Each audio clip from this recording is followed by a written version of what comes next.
This week in the field, choosing the right aperture for landscape photography.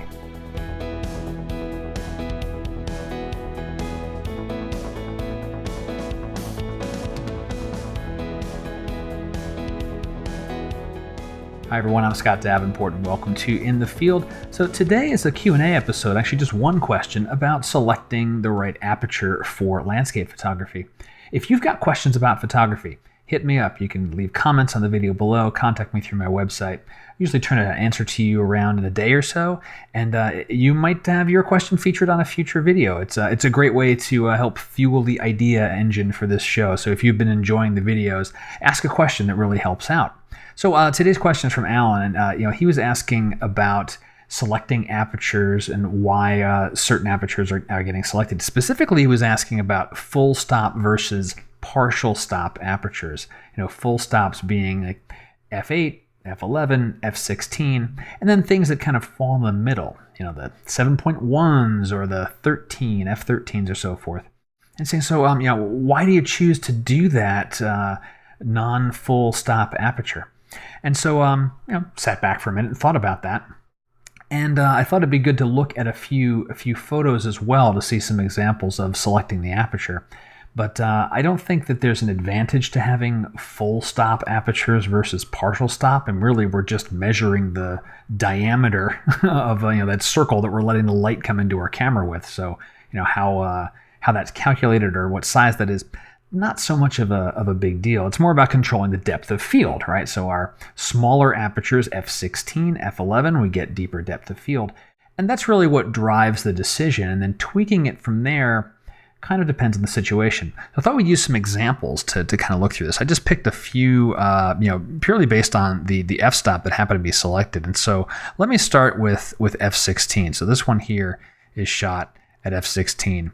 And why did I select that? There's a couple of reasons. One is I wanted the depth of field. The surf was pretty churny. It was doing a lot of interesting things there. So I wanted to have detail here, detail on the rocks, detail back here, and some detail on the clouds. This is a pretty short exposure, a half a second. So there's a little bit of slur and drag in the water. Clouds really weren't moving that much. So f16 drove the choice for this particular photo. Now let's look at one that was like f14. What's this all about? So bring this one up here. Similar kind of situation, right? But why f14? Now let's look at the shutter speed.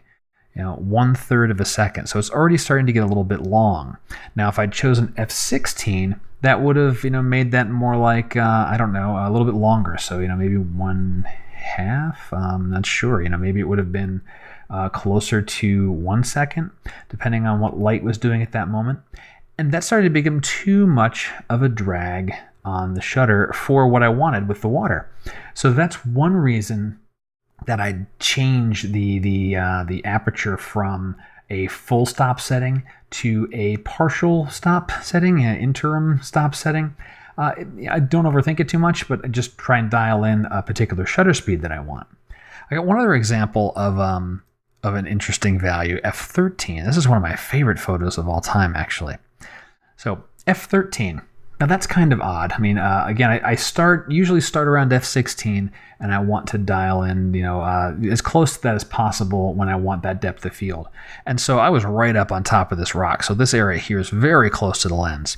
And so this is relatively far away when you start talking about wide angle. Now, there's not detail out here, right? There's nothing going on, and I'm dragging the shutter a long time. So in reality, f11 probably would have been okay. But what I did want is I wanted a long shutter speed. Now I got 30 seconds. Now, that's kind of like a magic number in the sense that if we go beyond 30 seconds, we're going into bulb mode. So in this case, I wanted f16. I wanted to make sure I had the depth. I can always soften things in post. I can't make them sharper. I can always soften it in post.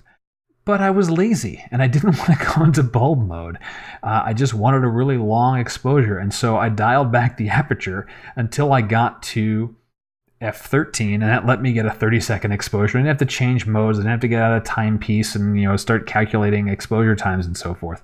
So this change was purely driven by laziness, and I'm okay with that. I like the result of the photo. I was pretty happy with that.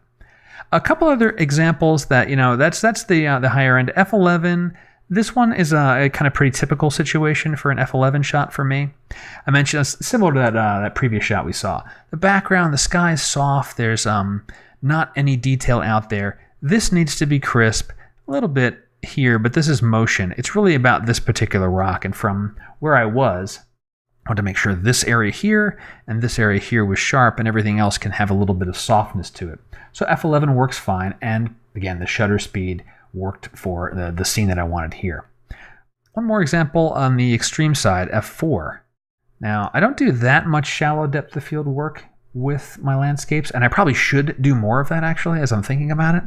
But here, I wanted these flowers to be in focus and everything else just to kind of be out there. This was well after sunrise, and so it wasn't going to be the golden hour type shot, but I think it's still a pleasing landscape.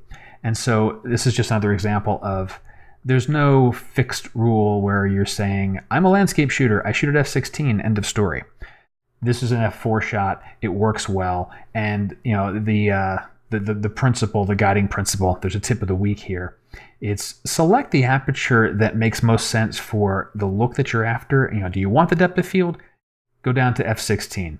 I wouldn't go beyond that, because then you start to introduce diffraction and you actually start to lose sharpness. If you're not familiar with what diffraction is, exercise for the viewer, go ahead and look that up. Otherwise, you're looking at changing it to f11, f13, where you're starting to play the games of dialing in a different exposure time to get a different shutter speed.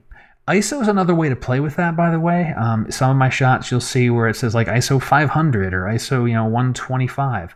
Again, I don't care about full stops or half stops or partial stops for aperture or ISO.